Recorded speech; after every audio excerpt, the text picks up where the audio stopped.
మనం అర్థం చేసుకునే దానికి నేను చాలా నిదానంగా వెళ్తా ఉన్నాను. లేకపోతే ఈ పాటికి ఇంచుమించుగా 5-6 అధ్యాయాల దగ్గరికి మనం వెళ్ళిపోయిన వాళ్ళం.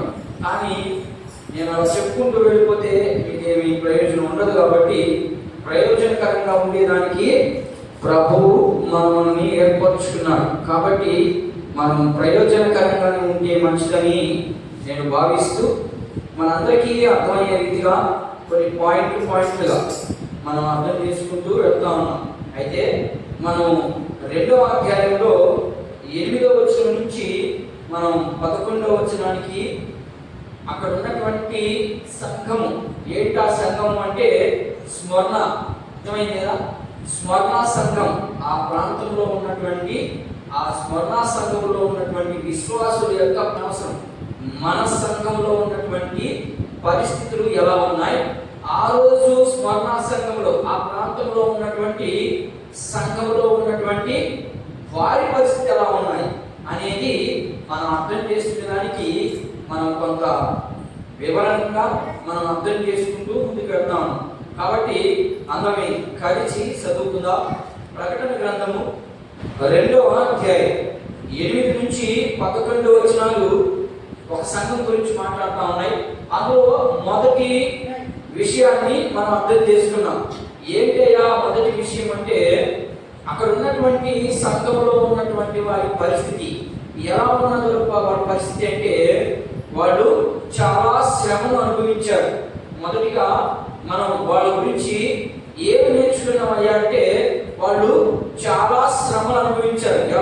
ఎవరయ్యా వాళ్ళంటే స్మరణ సంఘంలో ఉన్నటువంటి విశ్వాసులు. ఆ శ్రమలో నుంచి మళ్ళా ఎలా వచ్చారు వాళ్ళు అనే పాయింట్ ఈరోజు చూసుకుంటాం. ఆ తర్వాత ఎలా పెరిగారు అనేది 3 విషయాల్లో మనం మాట్లాడుకుంటున్నాం సంఘం గురించి. ఏంటంటే మొదటి విషయం అంటే, మొదటిగా వాళ్ళు శ్రమను అనుభవించారు, రెండోదిగా దరిద్రతను అనుభవించారు. ఇక్కడ మీకు వివరిస్తాను. అక్కడ మనం చదువుమా.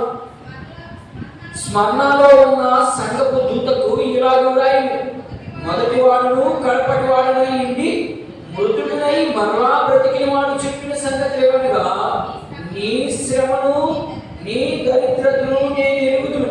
ఆయనను నీవు ధనవంతుడివే, తాను యూదులు అని చెప్పుకొనుచు యూదులు కాక సాతాను సమాజపు వారి వలన నీకు కలుగు దూషణకే నేను ఎరుగుదు. నీవు పొందబోవు శ్రమలకు భయపడకుము. ఇదిగో నీవు శోధించబడినట్టు అపవాది నీలో కొందరిని చెరలోనికి వేయబోచున్నాడు. 10 దినములు శ్రమ కలుగును. మరణము వరకు నీవు నమ్మకముగా ఉండుము. నేను నీకు జీవ కిరీటము ఇచ్చేదనని సంఘములతో ఆత్మ చెప్పిన మాట చెవిగలవాడు వినుగాక. జయించువాడు 2వ మరణము వలన ఏ హాని చెందడు. ఎంత క్లియర్గా చెప్తాను చూడండి వాక్యం. మొదటేమో ఆ సంఘం గురించి ఏం మాట్లాడుతున్నాడు, నీ శ్రమను చూశానన్నాడు. రెండోది, నా నిమిత్తము చాలా దరిద్రంగా తయారైపోయింది. దరిద్రంగా తయారైపోయారంటే వాళ్ళ స్వభావాలు కాదండి. అక్కడ మీరు ఆ పాయింట్ చదివినప్పుడు ఏమర్థం చేసుకోండి, ఎంత దరిద్రైపోయారా యేసు ప్రభువుని నమ్ముకుంటే, ఎంత దరిద్రంగా జీవించారా యేసు ప్రభువుని నమ్ముకుంటే అని అనుకుంటున్నారేమో. వాడు ఎలా అయ్యారో కొంత వివరణలోనికి మనం వెళ్ళినప్పుడు మనం దాన్ని అర్థం చేసుకుంటాం. ఇక్కడ మొదటిగా ఏం చెప్తున్నాడు, నీవు శ్రమ అనుభవించావు. రెండవది, దరిద్ర స్థితిలోకి వచ్చేసావు. మూడవది, వెంటనే ఏమన్నాడు, దరిద్రంలో నుంచి ధనవంతులైపోయారు, అయినా నీవు ధనవంతుడివే. ఎందుకు ఆ ప్రభు మాట్లాడడం జరిగిందో కొంత వివరణ నేను ఇక్కడ ఇస్తాను. ఇక్కడ నేను మొదటి పాయింట్ శ్రమ గురించి ఆల్రెడీ పోయిన వారం చెప్పేస్తున్నాం. ఇప్పుడు 2వ పాయింట్గా ఏముంది అక్కడ? 2వ పాయింట్, నీ దరిద్రతను అన్నాడు. ఎందుకని ఈ మాట? సంఘము ఇప్పుడైనా దరిద్రత అనుభవిస్తుందా? దరిద్రత అనుభవించడానికి సంఘంలోకి వస్తారా? ఏమైనా వినండి బాగా. ఇక్కడ చాలా వివరణ ఉంది. ఎందుకు ఈ మాట అన్నాడు అంటే, అది చాలా ముఖ్యమైనటువంటి పదం. దీన్ని నీ దరిద్రతను, ఆ రోజుల్లో ఏ భాష ప్రాముఖ్యంగా కనబడతా ఉంది? ఈ ప్రకటన గ్రంథాన్ని వ్రాయబడినప్పుడు ఏ భాష ఎక్కువగా మాట్లాడుతూ ఉన్నారు? ఇక్కడే రాశాను చూడండి. ఇక్కడ గ్రీకులే ఎక్కువ ఉన్నారు ఆ రోజుల్లో. యేసు ప్రభువు ఉన్నటువంటి కాలంలో, లేదా యేసు ప్రభువు చనిపోయిన తర్వాత కొంతకాలం వరకు గ్రీకు భాష హైట్గా ఉంది. మరి ఇప్పుడు ఏ భాష హైట్గా ఉంది? అప్పుడు గ్రీకు భాష ఉంది. ఇప్పుడు ఏ భాష ఎక్కువ? ప్రపంచ భాషల్లోకి ఏ భాష వస్తుంది ఎక్కువ? ఏ భాష మాట్లాడతారు ప్రపంచ దేశమా? హిందీ. Very good. ఇప్పుడు ఎక్కువ మాట్లాడే భాష ఏదైనా ఉంది అంటే హిందీ, తర్వాత ఇంగ్లీష్, తర్వాతే ఎక్కడో తెలుగు ఇంతది, హిందీ ఇంతది. అర్థమైందా? అట్లాగే ఆ రోజుల్లో గ్రీకు భాష మాట్లాడేవారు. గ్రీకు భాష ఎక్కువగా ఉంది. గ్రీకు భాషలో ఈ పదాన్ని ఏమని రాశారు ఇక్కడ? టోకియా అనే పదాన్ని వాడారు. టోకియా అంటే అర్థం ఏంటి? భిక్షం అడుగుతున్నట. అలాంటి స్థితికి దిగజారిపోయింది. యేసు ప్రభువుని నమ్ముకుంటే ఎలా దిగజారిపోతారా? చూడండి, ఒకసారి ఆలోచించేయండి. ఆ సంఘం గురించి ఏం మాట్లాడుతూ వచ్చాడు? మొదటిగా, నువ్వు నా కోసము చాలా శ్రమను అనిపించావు. రెండోదిగా, మీరు టోకియా లాగా మారిపోయారు, అంటే అడుక్కునే స్థితికి వెళ్ళిపోయారు. ఇప్పుడు ఈ మాటను తీసుకొని మనం సంఘాన్ని చెప్తే ఏం చెప్పాలా? ఈ రోజు సంఘం ఎలా ఉంది, ఆ రోజు సంఘం ఎలా ఉంది? యోహాను భక్తుడు ఏం చెప్తా ఉన్నాడు ఆ సంఘం గురించి? దాన్ని చెప్పేది అర్థమవుతుందా? యోహాను భక్తుడు ఈ యొక్క స్మరణ సంఘం గురించి మాట్లాడుతూ, స్మరణ సంఘంలో ఉన్నటువంటి విశ్వాసులారా, మీరు యేసు క్రీస్తు నిమిత్తము చాలా శ్రమ పడ్డారు. ఆ శ్రమలో నుంచి దేవుడు విడిపిస్తాడని దేవుడి సన్నిధికి వచ్చాడు. మీరు అంతేనా? నాతో కూడా ఉన్నారా? బయట ఉన్నారా? వినండి. మీరు చాలా శ్రమలో ఉన్నారు. ఆ శ్రమలో నుంచి విడిపిస్తారని దేవుడి సంఘంలో వచ్చారు. మీరు ఇప్పుడు ఏమైపోయారు? విడిపించాలన్నా యేసు ప్రభు, లేకపోతే దరిద్రతలోకి తీసుకెళ్ళాలన్నా? ఆలోచించండి. ఇది మనకు కూడా వర్తిస్తుంది. అర్థమైందా? యేసు ప్రభు నమ్ముకునేది ఎందుకుమా? ఈ రోజు ప్రజలు ఎలా నమ్ముకుంటున్నారు? మరి ఆ రోజు ప్రజలు ఎలా అయిపోయారు? యేసు ప్రభు నమ్ముకున్నందుకు వారి పనిని కూడా వదిలేసుకున్నారు. అందుకు అక్కడ టోకియా అనే పదం వాడింది. యేసు ప్రభు నమ్ముకుంటే యేసు ప్రభు పరిచయం చేయడానికి వాళ్ళు పనులు కూడా పక్కన పెట్టేశారు. అందుకని వాళ్ళు ఎలా అయిపోయారంట? భిక్షమెత్తుకునే స్థితికి. అంటే దేనికి భిక్షమెత్తుకోవాలా? యేసు ప్రభు పనిచేస్తా ఉన్నాం, డబ్బులు అనంత నడిచేవాళ్ళకి, అంతే కదా ఇప్పుడున్నటువంటి ఉద్దేశం. కానీ ప్రకటన గ్రంథంలో ఉన్నటువంటి స్మరణ సంఘంలో ఉన్నటువంటి విశ్వాసం ఏమి తెలియపరుస్తున్నాడు యోహాను భక్తుడు? యేసు ప్రభువును నమ్ముకున్నందుకు మీరు ఏమైపోయారు? దరిద్రులైపోయారు. అది అక్కడ టోకియా అనే పదానికి అర్థం ఏంటంటే, మీరు ఉన్నటువంటి స్థితి నుంచి ఎలా కిందకి సాగిపోయారు? అడుక్కునే స్థాయికి వెళ్ళిపోయారు. బాగా ఉన్నటువంటి సంఘం అది. నేను ఆల్రెడీ మీకు మొదట వివరణలో చెప్పాను. నేను ఏమని చెప్పాను? అది చాలా గొప్ప ప్రాంతం. అక్కడ డబ్బులు బాగా ఉన్నటువంటి ప్రాంతం. అందరూ మంచి ఉన్నత స్థితిలో ఉన్నటువంటి ప్రజలే. కానీ ఆ ప్రజలు ఎలా అయిపోయారు? ఉన్నదంతా ఖర్చు పెట్టేసారు యేసు ప్రభుకి. యేసు ప్రభు పరిచర్య కోసం ఖర్చు పెట్టేసుకున్నారు. యేసు ప్రభు పరిచర్య మాత్రం ఎక్కడ కూడా ఆపకుండా కొనసాగించారు. యేసు ప్రభువును నమ్ముకున్న తర్వాత మీరు ఎలాంటి స్థితికి వచ్చేసాడు? దరిద్రతలోకి వచ్చేసాడు. ఉన్నదంతా బాగుంటేసుకున్నారు. అయినా వాళ్ళు యేసు ప్రభువును పెట్టారా? వదిలిపెట్టారు. మరి ఈరోజు సంఘానికి వస్తున్నటువంటి విశ్వాసుల పరిస్థితి ఎలా ఉందంటే, నేను యేసు ప్రభువును నమ్ముకుంటే ఏమేమి కావాలనుకునే మొదట సంఘానికి ఎలా వస్తున్నారు? ఈరోజు చర్చ్ నంబర్స్ కానీ, చర్చిలో ఉన్నటువంటి విశ్వాసులు కానీ, చర్చికి వచ్చే వాళ్ళంతా ఎలా ఉన్నారే ఈరోజు అంటే, నేను యేసు ప్రభువును నమ్ముకుంటే ముందేం కావాలా? మా బాధలు పోవాలా. రెండోది, నేను బాగా ధనవంతులుగా అయిపోవాలి. ఎందుకని? నేను నమ్ముకున్నాను కదా. నేను ప్రార్థన చేస్తే అన్ని వచ్చాను నా ఇంటికి. నువ్వేం పని చేయద్దు, నేను ప్రార్థన చేస్తాను. నా ప్రార్థన విని ప్రభు రాత్రికే వచ్చి మీ కొండలో మీ యొక్క బీరువాలన్నీ నింపియాలి. అలా ఉన్న సంఘం. కానీ ఇక్కడ ఉన్న సంఘానికి సంఘాలకి ఎంత వ్యత్యాసం ఉందో చూడండి ఒకసారి. ఇక్కడ ఉన్న సంఘము నేనేమి కొత్తగా ఏమో కనిపిస్తుందా? ఉన్నదే చెప్తున్నాను మీకు. అక్కడ ఉన్న పాయింట్లు వివరిస్తా ఉన్నాను. అక్కడ ఏం చెప్తున్నాడంటే, మీ దరిద్రతను నేను చూశాను, ఎందుకని నా నిమిత్తము మీకు కలిగినంత పోగొట్టుకున్నారు పాపం, అయినా కూడా నేను ధనవంతులే. ఎప్పుడు ధనవంతులు అవుతారో చెప్తాను, అది కూడా చెప్తాను. ఇక్కడ ఉంది, అయినా నీవు ధనవంతుడివే. ఎప్పుడు ధనవంతులు అవుతారు, ఎలా ధనవంతులు అవుతారు, అసలు ధనవంతులకి కావాల్సినటువంటి లక్షణాలు ఏంటో నేను వివరిస్తాను.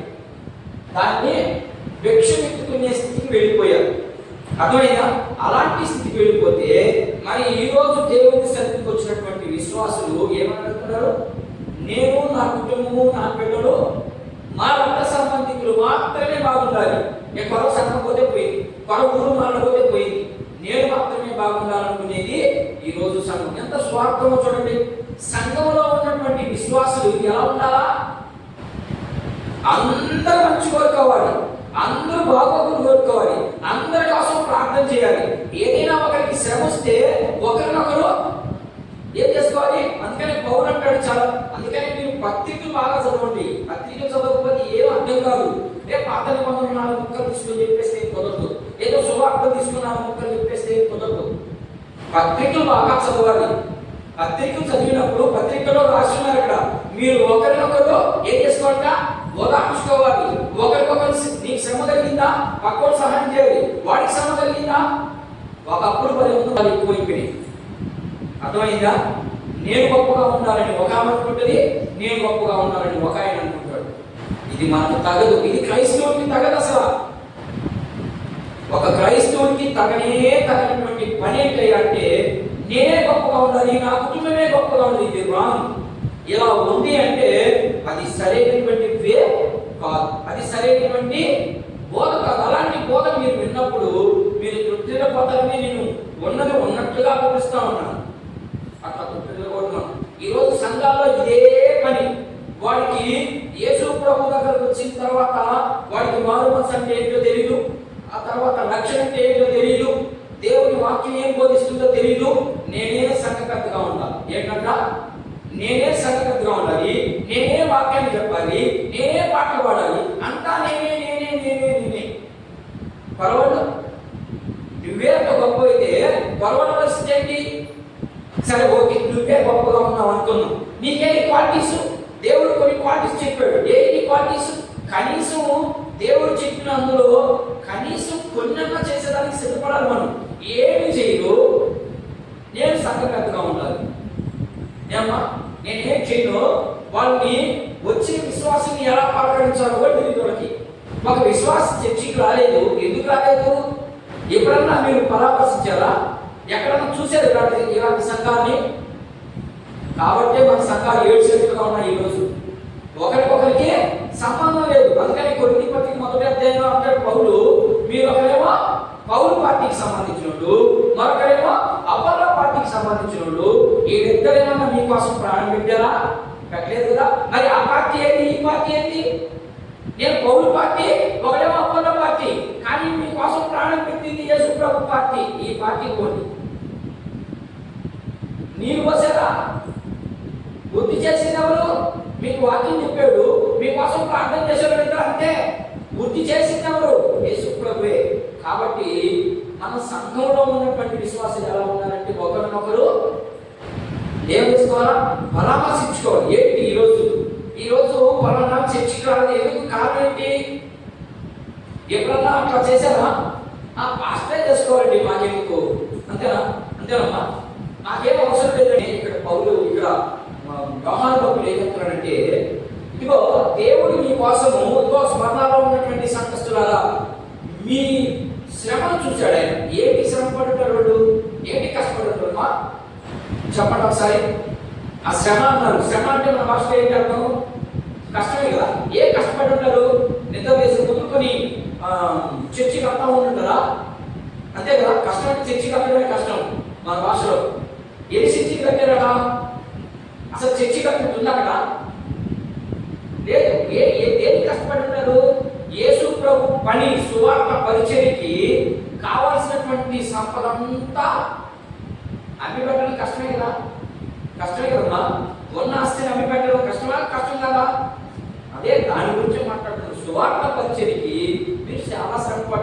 వచ్చిన వాళ్ళకి భోజనం పెట్టడం అయితే, వచ్చిన వాళ్ళకి కూల్ డ్రింక్స్ అంటే రకరకాలుగా, ఆ రోజు కూల్ డ్రింక్స్ లేవులే, మన భాషలో చెప్తున్నాను నేను, అన్ని చేశారు. కాబట్టి నీ శ్రమను నేను చూశాను, మీరు ఎలా అయిపోయారు అంటే అంతా దిగజారుకు అనుభవంలోకి వచ్చేసారు, అయినా కూడా మీకు ఇబ్బంది లేదు. ఏం చెప్పిన చూడండి, మాట చూడండి. కొరింథీయులకు రాసినటువంటి 2వ పత్రిక 6వ అధ్యాయం 10వ వచనం, అయినా ఒక మాట చెప్తామని చూడండి. కొరింథీ పత్రిక 2వ పత్రిక,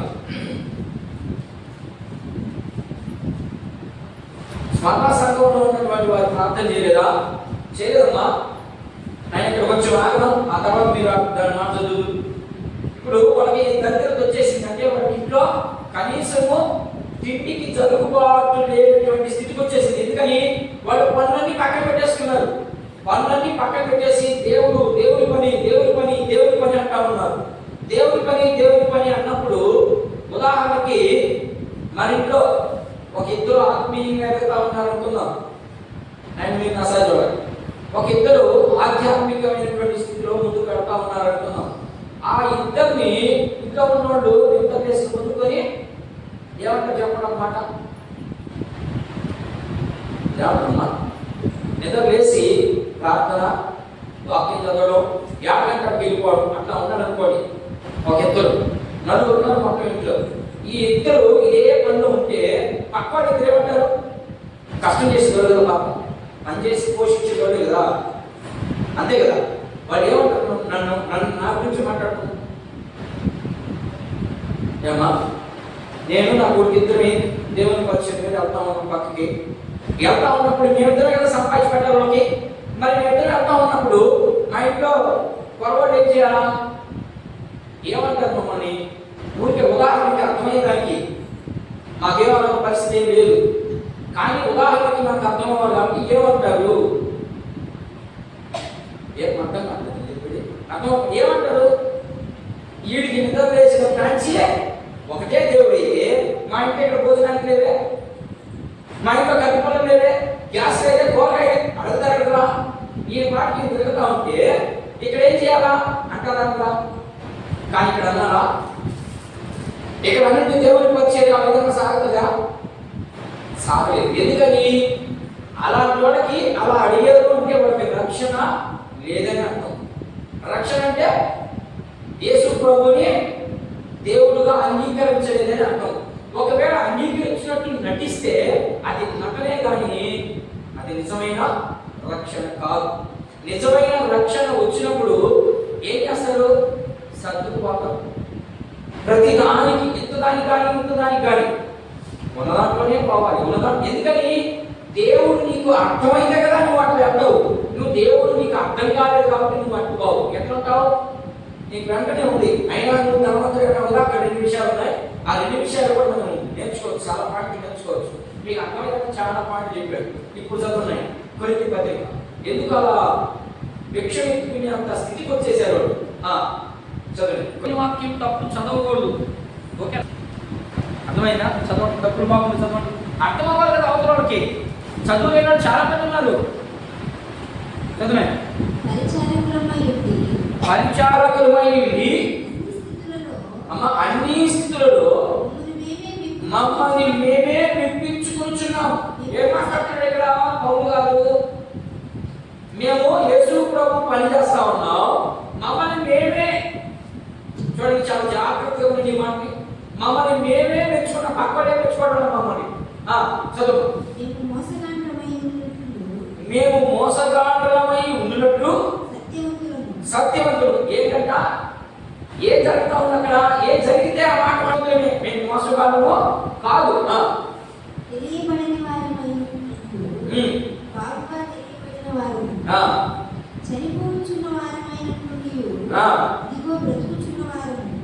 ఏంటంట? ఒకరోజు తినక చనిపోయే వారినే కానీ మళ్ళా బతుకుతున్నాం అంటే ఆ మాట అర్థం ఏంటి? మేము యేసు ప్రభు సేవ చేస్తున్నాం కదా, దాని అర్థం ఏంటంటే మీకు అర్థమయ్యే భాషలో ఒక మాటలో చెప్పేస్తారు. ఆయన ఏం మాట్లాడుతున్నాడంటే, చాలా మంది మీరు యేసు ప్రభు అనుకున్నారు కదా, పౌలు గారు నువ్వేమో అద్భుతాలు చేస్తున్నావు, నువ్వు ప్రార్థన చేస్తే అన్ని బాగైపోతా ఉన్నాయి, బాగా ఉంది. మరి నువ్వు ప్రార్థన చేస్తే మీకు భోజనం లేదు కదా ఈరోజు, యేసు ప్రభు ఇంకో రొట్టెలు పట్టుకొని ఎన్ని రొట్టెలు పంచి పెట్టాడమ్మా 5,000 మందికి? 5 రొట్టెలతో 3 రొట్టెలతో చాలా మందికి పంచిపెట్టాడు కదా ఆయన భోజనం. మరి నువ్వు కూడా యేసు ప్రభు నమ్ముకున్నావు కదా, నువ్వు కూడా అలాగే పంచిపెట్టు. నీ ఇంట్లో అన్ని బియ్యం తీసుకో, ప్రార్థన చేయి. ఎన్ని బియ్యం అయిపోవాలా? 4 బస్తాలు బియ్యం అయిపోవాలి. అప్పుడు యేసు ప్రభు చేశాడు కదా. ఇది ఇక్కడ వాదన. మీరు సేవకులని చెప్తున్నారు, మీకే సరిగా భోజనం లేదే, మరి మాకెట్లా వస్తుంది? అది అక్కడ పాయింట్. ఆయన మాట్లాడుతుంది, మేము చచ్చిపోయిన వారంగానే ఉన్నాం కానీ బ్రతికున్నాం. మేమే చచ్చిపోలేదు. ఆ చదవలేదు, చదువు. ఇదిగో బ్రతుకుచున్న వారు, శిక్షించబడిన వారమైనట్టుండి చంపబడ. ఏంటంటన్నా తింటా ఉన్నారు, రోజు రోజుకి నేను చస్తున్నాం. ఏంటికి? ఎవరినేమంటే ఇబ్బంది పడిపోయి సంఘం ఎలా పాడైపోతుంది అని తప్పు చదువుతా ఉంటాయా? ఎవరన్నా అనుకో ఏం చేస్తుంది సంఘం? సంఘంలో ఉన్నటువంటి విశ్వాసాలు ఎవరైనా తప్పు చేశారమ్మా. ఇప్పుడు నేను ఉదాహరణకు ఒక మాట అడిగాను, అడుగుతున్నానే ఆమె ఏమనుకుంటుంది?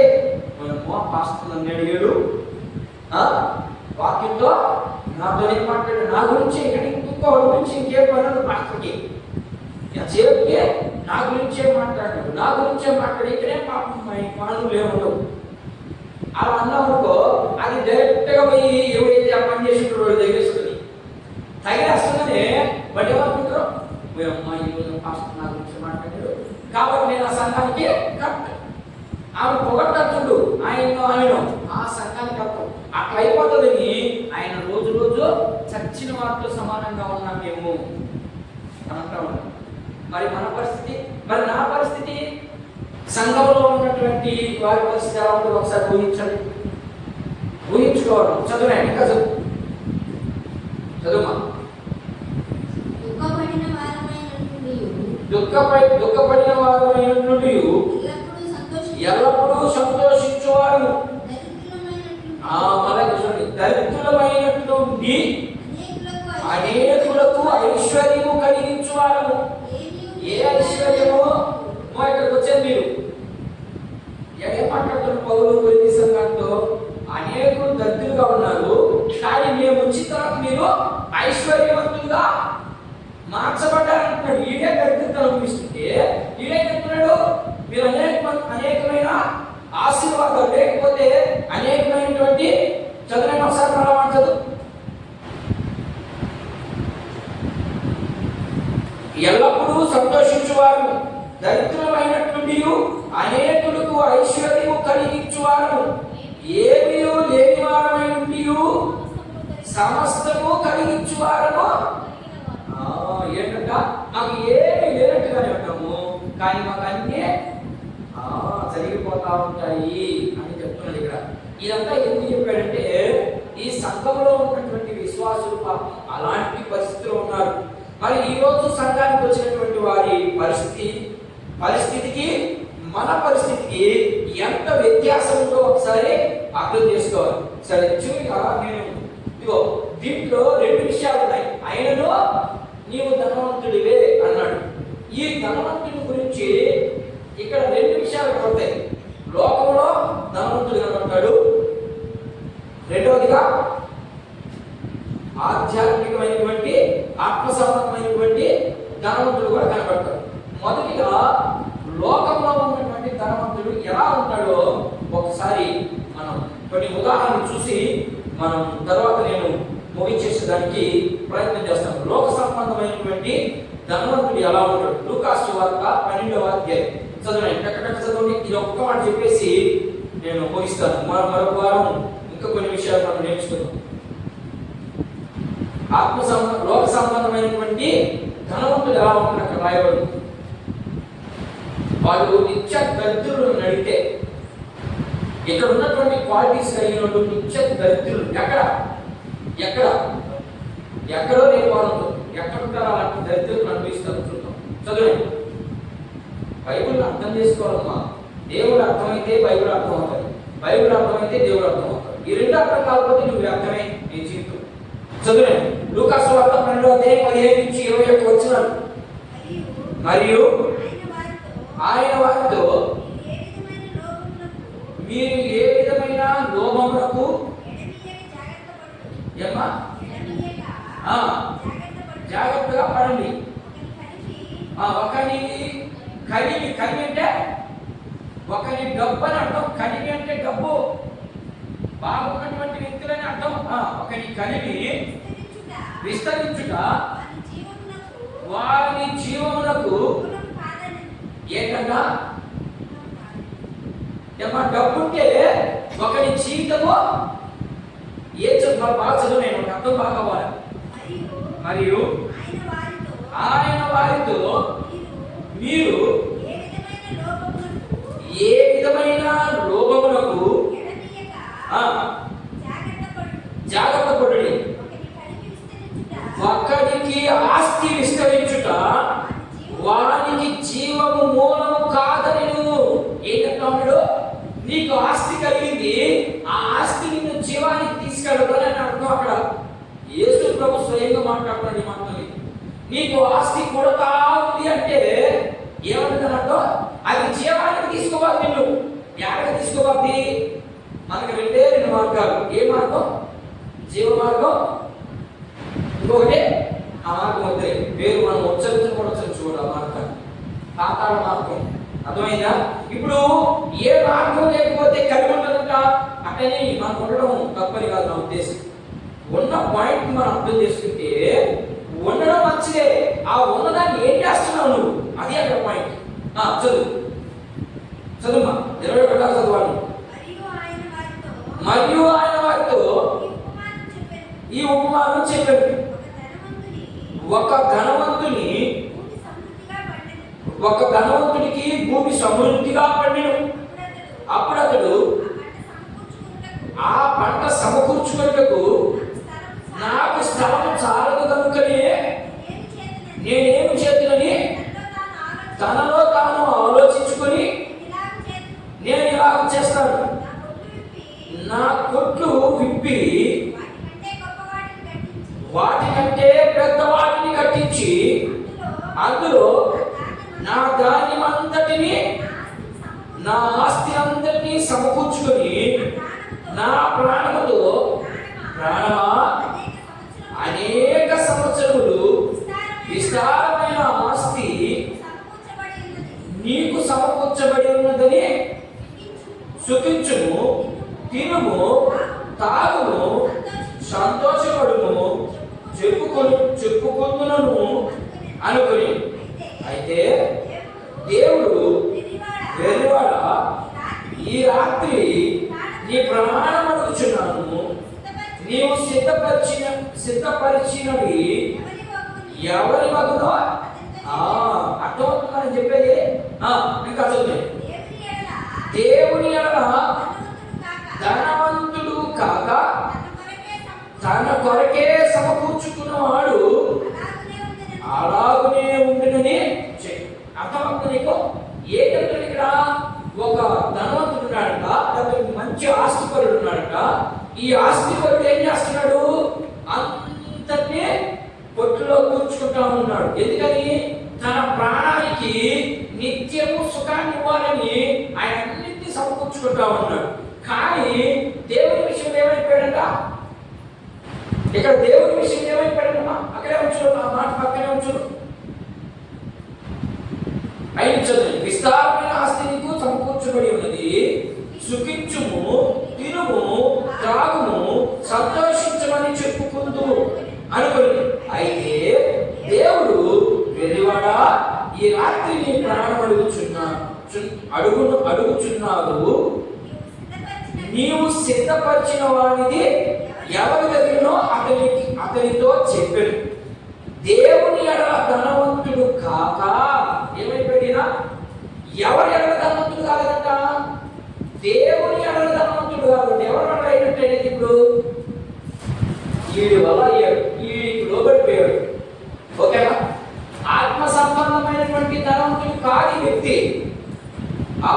ఎవరికి వ్యక్తి ఎట్లా ఆస్తికి, ఈ లోకంలో ఉన్నటువంటి ఆస్తికి అట్రాక్ట్ అయిపోయాడు. ఆ ఆస్తిని సంపాదించుకునేదానికి శ్రమ పడతా ఉన్నాడు. శ్రమ వెళ్ళడానికి సమయం పొందలే అనుకుంటున్నాడు. ఆ రాత్రే వచ్చాడు ప్రభు. రేపు ఆయన రాడానికి టైం అయిపోయింది అన్నాడు. ఏమైపోయింది? తిరుగుతుంది. ఈ ఆస్తి ఇది కాపాడగలిగిందా? ఇది శరీర సంబంధంగా, దీంట్లో నుంచి ఆధ్యాత్మికంగా మనం ఏం నేర్చుకోవాలి? ఇది ఇక్కడ ఉన్నటువంటి విషయం. ఒక ధనవంతుని చూపించి ఆ ధనవంతుడు ఉపమానంగా చెప్తున్నాడు. మనకు అర్థమయ్యేదానికి అక్కడ ఉన్నటువంటి ప్రజలకి మనకు కూడా అర్థమవ్వాలి. చెప్తున్నాడు. ఏమని చెప్తున్నాడు? నీ ఆస్తి సమకూర్చుకుంటా, బాగానే ఉంది. నువ్వు దేవుని ఎదుట ఆస్తి సమకూర్చు. దేవుని ఎదుట ఆస్తి అంటే మీ ఆస్తి అంతా దేవునికి పెట్టమని అర్థం కాదు. ఇక్కడ నువ్వు దేవుని పని ఏం చేశావు? లెక్క చేయలేదు, నిర్లక్ష్యం పెట్టావు. దేవునికి ఇవ్వాల్సింది ఇవ్వకుండా పోతా ఉండవు. కాబట్టి ఈ రాత్రికి నీ ప్రాణాన్ని నేను తోడుకొని వెళ్ళిపోతా. లక్ష్యాల భాషలో మాట్లాడుతున్నాడు. ఈ రాత్రికి కొత్త దేశాన్ని తోడుకోరా, ఈ మీకు తోడుకోరా అంటున్నాడు కదా, అంటావు కదమ్మా. అట్లాగే రాత్రికే తోడుకోబోయాడు ఆయన నీ ప్రాణాన్ని. ఏమైపోద్ది? ఆస్తి అంతా శ్రమపడి కష్టపడి సంపాదించినంత నువ్వు తినేది ఎవరు? ఇంకొకరు. ఆ తినేదేదో నువ్వు ప్రభు పని చేస్తా, ప్రభుకి భయభక్తులు ఉండి, ప్రభుని ఎరిగి, ప్రభుతో కూడా నడుస్తూ జీవనోపాధి జరిగిస్తే ఎలా ఉంటుందని చెప్పాడు పౌలు ఇందాక కొరింథీ పత్రికలో. మేము కష్టపడుతున్నాం కానీ సంతోషంగానే ఉన్నాం. మేము శ్రమ పడుతున్నాం కానీ మేము సంతోషంగానే ఉన్నాం. ఎందుకని అలా చెప్పుకుంటాడు ఆయన? నేను చెప్పేది అర్థమవుతుంది, అర్థమవుతుంది కదా? అర్థం కాకపోతే కన్ఫ్యూజన్ అవ్వకండి. ఉన్నదాన్ని వివరిస్తున్నాను, దాంట్లో నుంచి మనం ఎలా చూపిస్తున్నామో చెప్తున్నాను అంతే. పౌలు ఏమంటున్నాడంటే, ఇప్పుడు ధనవంతుడు చూపించి, ధనవంతుడు ఎవరి కోసం కష్టపడ్డాడు? ఆయన ప్రాణం కోసం కష్టపడ్డాడు. కానీ పౌలు కష్టపడ్డాడు. ఏంటి కష్టపడ్డాడు? ప్రభు నిమిత్తం కష్టపడ్డాడు. ఇక్కడ స్మరణ సంఘంలో ఉన్నటువంటి విశ్వాసులు ఎవరి కోసం కష్టపడుతున్నారు? దేవుని నిమిత్తం కష్టపడుతున్నాడు. దేవుని నిమిత్తం అన్ని బాగుంటున్నారు. కానీ ఈ రోజు ఉన్నటువంటి సంఘాల్లో ఉన్నటువంటి విశ్వాసం ఏమంటున్నారు? దేవుని దగ్గరికి వస్తే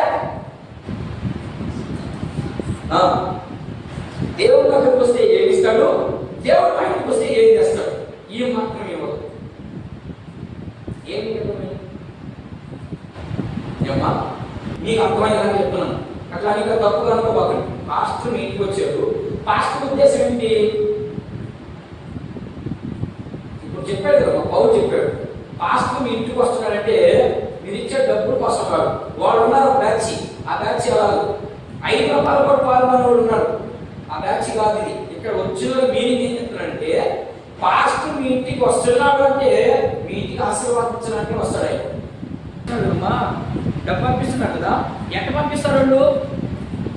ఇక్కడ ఉన్నటువంటి సంఘాలను పోషించేదానికి ఎలా పంపిస్తారు తెలుసు? వాళ్ళు పూట అన్నం తింటారు. ఆ అన్నం తినటువంటి డబ్బులంతా ఎత్తుకొచ్చి నా వాడు పాటిస్తాడా, ఆస్తిస్తాడా? ఇప్పుడు ఈయనని ఎలా ఆధ్యాత్మికమైనటువంటి జీవితాన్ని చూపించి నేర్పించాలి. ఏమి చేయకపోయా ఇప్పుడు వాళ్ళ డబ్బు అంతా తిన్నాడు. ఈరోజు బతుకుని అదే అక్కడ అడుగుతున్నాడు. రాత్రికి నీ ప్రాణం అడిగితే అంటున్నాడు కదా, అంతా తిన్నాడు. రాత్రికి ప్రభు వస్తాడు. ప్రభు వచ్చిన తర్వాత లెక్క చెప్పాలి. లెక్కలో ఏమని చెప్తాడు? వీడు లెక్క తెంచాలి. ఇక్కడ ఎవరి ముందు? విశ్వాసుల ముందు, పాస్టర్ల ముందు కాదు. ఆడ ఎన్ని కోట్ల మంది ఉంటారంట దేవుని దగ్గర. అబ్రహాం, ఆదాము మొదలుకొని యేసు ప్రభు వచ్చేంతవరకు ఎంతమంది అయితే పుట్టి చచ్చిపోయినట్టు అందరూ వేస్తారా? లేరనుకుంటానే నేను. ఖచ్చితంగా ప్రతి ఒక్కరు లేయాలా, ఆడ లెక్క అప్పగించాలా. ఆ తర్వాత లెక్క అప్పగించిన తర్వాత నీకు ఏ పక్క తోకం బరువు ఉంటుందో ఆ పక్కకి నీ మార్గం. ఇట ఈ మార్గం ఉంటుంది, ఇటు ఇంకొక మార్గం ఉంటుంది. ఈడ న్యాయపేట ఇంటి తింటున్నప్పుడు కూర్చుంటాం. మనం లేపుతాడు. ఏమని లేపుతాడు? అయ్యా ఏం చేసావు? ఇదిగో పలానా నోటు పాపం నీకు దశ భాగం నుంచి పంపించారు కదా, పోషించారు కదా, నేను ఏం నేర్పించావు అని అడుగుతాడు. ఆడ లిస్టు చూపిస్తాడు, సినిమా చూపించినట్టు చూపించి అప్పుడు అయ్యా నేనేమో బాగా చెప్పాను, వాళ్ళు ఏం లేదు అని చెప్పాను అనుకో ఉదాహరణకి. అప్పుడు వేస్తాడు మన స్క్రీన్ అంతా, ఇదిగో నువ్వు చెప్పిన బోధ. యూట్యూబ్లో కూడా పెట్టావు కదా నువ్వా పనికి మన్నాడా పదా నీ మార్గం పెట్టా అంటాడు. అయిపోవాలా మా ఒక్క నిమిషంలా ఈ లోకంలో దరిద్రతను అనుభవించిన, కష్టాలు పడినా, శ్రమ పడినా సత్యాన్ని మాత్రమే చెప్పాలి. ఉన్నది ఉన్నట్లుగా మాత్రమే చెప్పాలి. మిమ్మల్ని 4 మాటలు చెప్పి